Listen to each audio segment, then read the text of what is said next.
Alors, parlons d'un dilemme dans les relations narcissiques. Bon, je sais, il y en a beaucoup, donc il n'y a rien de nouveau. Mais bon, suivez-moi un instant. Est-ce que vous avez déjà vécu l'expérience où vous avez eu du succès, quoi que ce soit, vous êtes dans une relation, vous avez du succès, et aux yeux de la personne narcissique, c'est trop de succès. Et donc, la personne narcissique va vous balancer des petites piques, des insultes ou des méchancetés, va minimiser ce que vous avez fait ou ce que vous faites. Vous allez avoir des commentaires un peu passifs-agressifs, ou alors elle va jouer à la victime, ou, franchement, démarre une compétition. Parlons-en dans cet épisode du Psy chez vous. Cyril Malka, le Psy chez vous.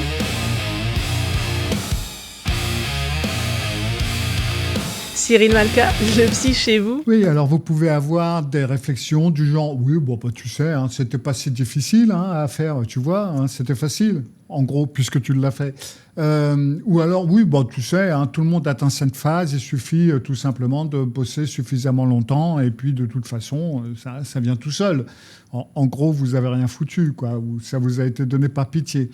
Et le pire, c'est que ça peut être des choses que vous avez fait en espérant que ça allait vous valoriser aux yeux de la personne narcissique. Parce que, surtout si ça avait été des parents, du fait où vous n'aviez pas le bon poids, la bonne taille, la bonne apparence, ou vous n'étiez pas suffisamment doué en maths ou en français ou en ce que vous voulez, et ben là, du coup, vous dites, tiens, ça y est, voilà, quoi, maintenant je peux lui montrer que j'ai pu. Et non, pour la personne narcissique, il faut que vous soyez plus, il faut que ce soit mieux, il faut que vous viviez dans une plus belle maison, il faut que vous ayez un emploi duquel il puisse se vanter, que vous alliez dans une certaine école, que vous gagnez plus que ce que vous gagnez. Mais si vous réussissez, eh ben, du coup, ils vont vous insulter ou vous envoyer des piques ou agir de façon passive-agressive. C'est un petit peu comme si tout ça, c'était un piège. Alors, on peut prendre un exemple. Hein. Par exemple, vous allez avoir une personne qui grandit avec un parent narcissique. Et puis, cette personne travaille dur, elle va devenir médecin. Elle réussit, elle est fière. Et donc, elle annonce la nouvelle à son parent. Ça y est.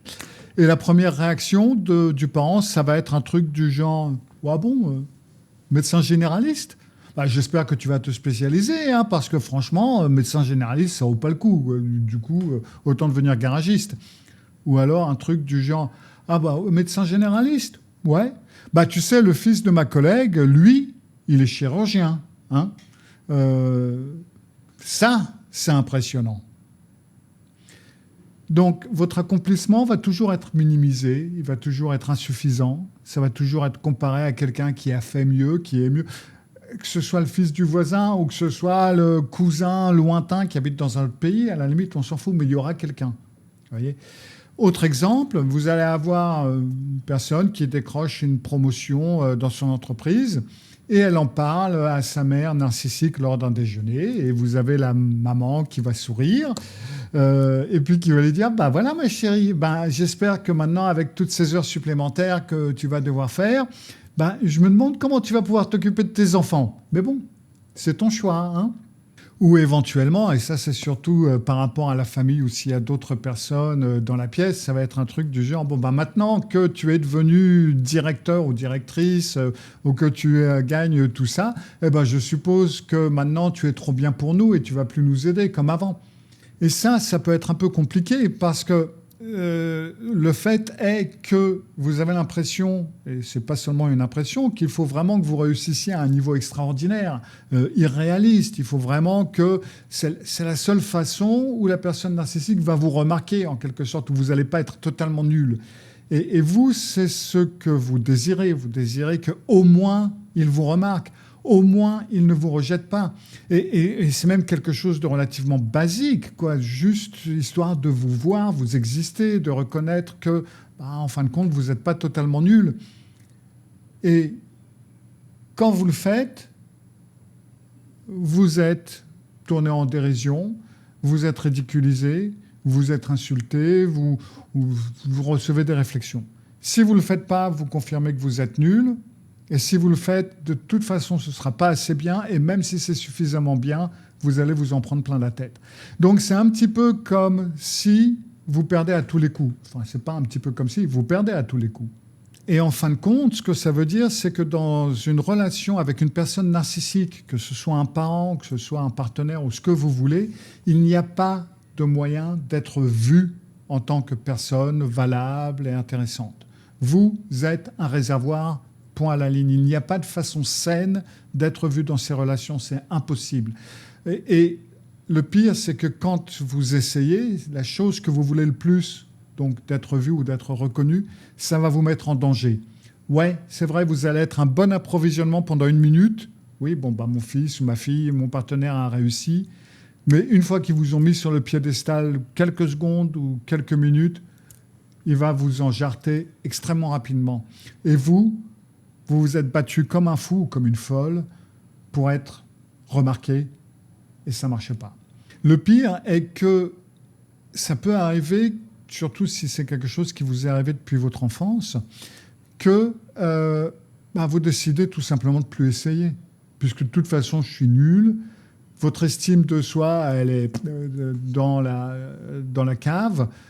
Et votre auto-évaluation est totalement déformée. Vous vous voyez comme moche, comme stupide, comme débile, comme trop ceci ou trop cela, ou pas assez ceci, pas assez cela.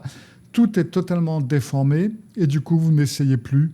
Vous n'essayez même plus parce que votre estime de vous a totalement disparu.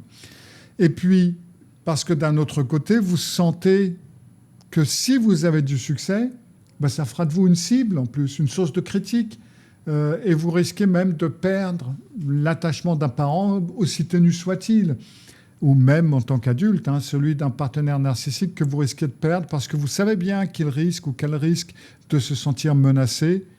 Donc du coup, on prend ses distances. Donc dans ces relations, il n'y a pas vraiment d'endroit dans lequel vous pouvez vous mettre où vous allez pouvoir être reconnu sans que cela vous mette en danger parallèlement à ça. Vous pouvez être remarqué si vous gagnez, si vous accomplissez ce qui valorise, si vous gagnez de l'argent, si vous obtenez un statut, ce que vous voulez, mais presque immédiatement, ils vont devenir jaloux, compétitifs, et vous n'êtes toujours pas reconnu. Et être reconnu par une personne narcissique, comme je viens de le dire, en fin de compte, même si c'est quelque chose qu'on pourrait désirer désespérément, surtout si c'est un parent, ironiquement, c'est dangereux. Et plus le système familial est narcissique, plus vous allez vouloir éviter cette proximité et vous allez espérer passer inaperçu, ne pas attirer l'attention en fin de compte. Et du coup, vous développez jamais vraiment ce sens de soi. C'est ce qui fait que beaucoup de survivants de familles narcissiques vont se sentir comme des caméléons un petit peu toute leur vie, toujours en train de changer de couleur, de changer pour s'adapter à la situation, pour s'intégrer, pour ne pas sentir que on ne peut pas se présenter en tant que soi-même parce que c'est pas suffisamment bon. Donc voilà. Et donc du coup, ça fait qu'on continue à essayer d'être le quadragénaire qui essaie encore d'impressionner son parent comme si on avait 5 ans. Ou de cacher certains accomplissements parce qu'on n'a tout simplement pas l'énergie de supporter leurs commentaires, leur victimisation, leurs pics. Et en fin de compte, ce qu'il faut, et ce qui est important, c'est un truc que je donne régulièrement et à mes clients et dans le club Revivre, etc. Et c'est pas de bonnes nouvelles, pas de mauvaises nouvelles, seulement Dieu neutre. C'est-à-dire, il vous arrive quelque chose de bien, quelque chose de fantastique, vous avez réussi un examen, ou peu importe, n'en parlez pas à la personne narcissique dans votre vie, que ce soit famille ou que ce soit partenaire. Parlez-en en premier à des bons amis qui, vous le savez, vont pouvoir se réjouir avec vous, même à la limite. Parlez-en éventuellement à votre psy. J'ai moi-même partagé, beaucoup de clients ont partagé ce genre de choses avec moi et ça fait plaisir. Et de cette façon, vous pouvez être confirmé, vous pouvez vous sentir mieux, etc. Et éventuellement, plus tard, vous pouvez le balancer à votre parent narcissique ou à votre conjoint ou conjointe narcissique. De toute façon, ça va être minimisé. Donc, voilà.